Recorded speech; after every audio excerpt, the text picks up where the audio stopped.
शंकर केंबळकर यांनी महाराष्ट्र राज्याची निर्मिती झाल्यापासूनच्या 28 वर्षांच्या काळात ग्रामसेवक म्हणून काम केलंय. या कालावधीत काम करताना त्यांना आलेले अनुभव त्यांनी ग्राममंत्रालय या पुस्तकातून शब्दबद्ध केलेत. 28 वर्ष जिल्हा परिषदेत ग्रामसेवक म्हणून त्यांनी दीर्घकाळ सेवा बजावली असल्यानं ग्रामविकासाच्या अनेक संकल्पना त्यांनी पुस्तक रूपानं नेमकेपणानं मांडल्या आहेत. त्यामुळे त्याचा भविष्यात ग्रामविकासाच्या क्षेत्रात काम करणाऱ्या सर्व घटकांना निश्चितपणे उपयोग होईल असा विश्वास केंबळकर यांनी व्यक्त केला.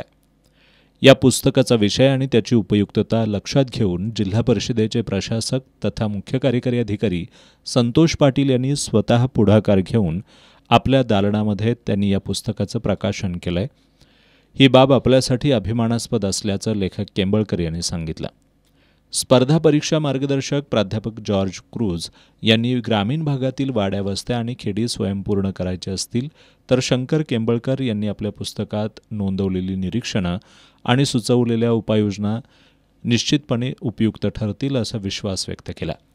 पत्रकार बैठकीला शाहू छत्रपती फाउंडेशनचे सचिव जावेद मुल्ला यांच्यासह मान्यवर उपस्थित होते.